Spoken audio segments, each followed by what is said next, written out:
Oil prices have been swinging sharply over the past few weeks amid tensions in the Middle East, raising concerns over crude price volatility. For more on this, we're joined today by Professor Shim Myungkyu, Associate Professor of Economics at Yonsei University. Professor Shim, thanks for coming on today. Thank you for having me. So what's your assessment of the recent movements in oil prices, and do you expect prices to come down once this conflict ends? Let me say my conclusion at first. So I don't think the oil price will go down very soon. And then let me give you some reasonings. And there are so many fluctuations in the oil prices every day these days. And this seems to be quite natural, given that the state of the world changes every day and every time.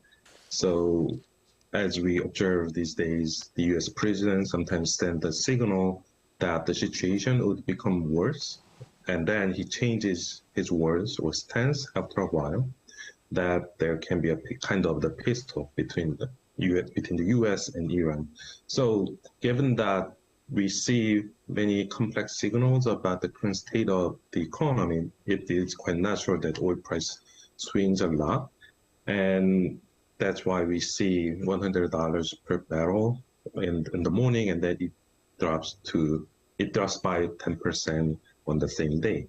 And the CEO of Chevron, which is one of the major energy companies in the US, also expect that the current oil price does not fully reflect the current situation, which hints that the price might surge even further once the oil inventory runs out in many countries.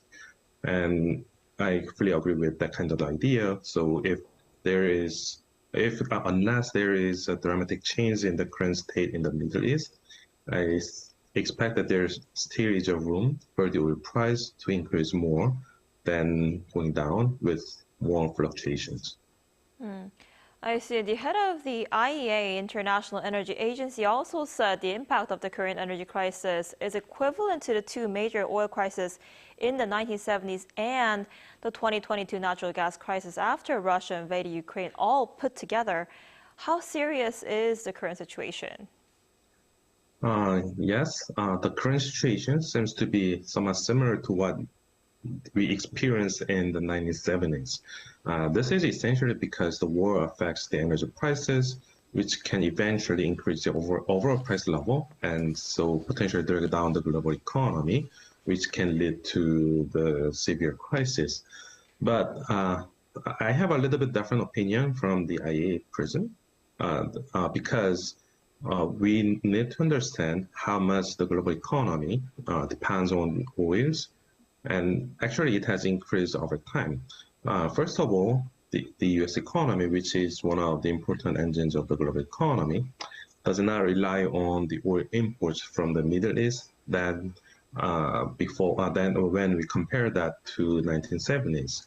Importantly, the shale gas will become more profitable when the oil price surges, which ironically helps the US economy.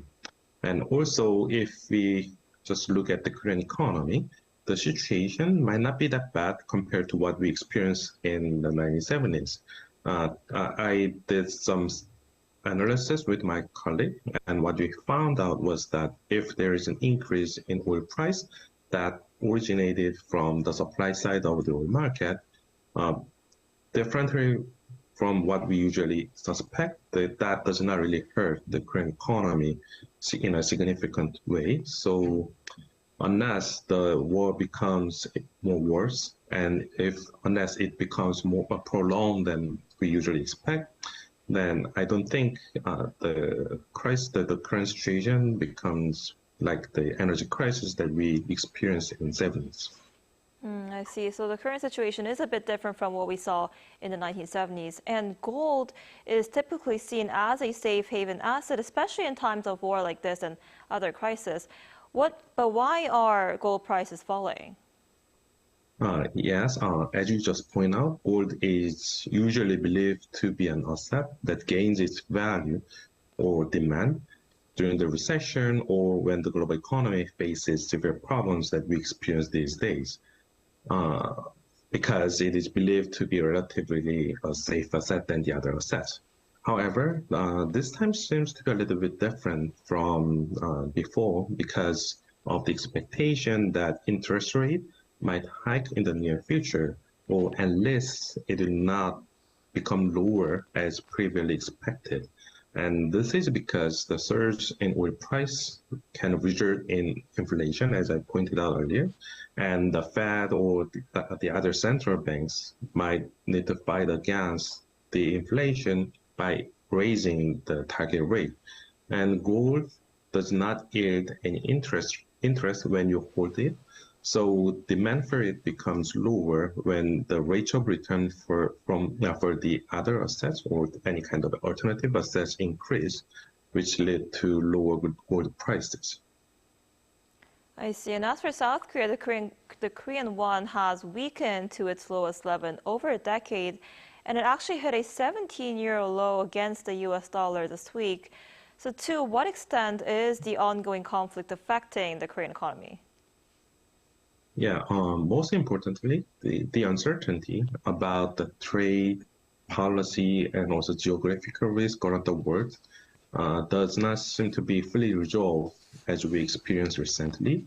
And I, again, together with my colleague, found out in our recent research that regardless of the uncertainty surrounding the Korean economy, whether it comes from the overall obligate uncertainty or particular geographical risk, Korean won loses its value against the dollar or against the dollar when the uncertainty level increases, as we see these days. This seems to be mainly because investors usually choose kind of the flight to safe strategies in their portfolios when they face high risk in countries like Korea, and then they just change their they change their allocation toward more safe assets like the U.S. Treasuries or the others. And because the uncertainty regarding the state of the war in the Middle East, I guess the current situation that the value of Korean won becomes really low will not be resolved very soon. I see. All right, Professor Shim, thank you so much for your time and insight today. We appreciate it. Thank you.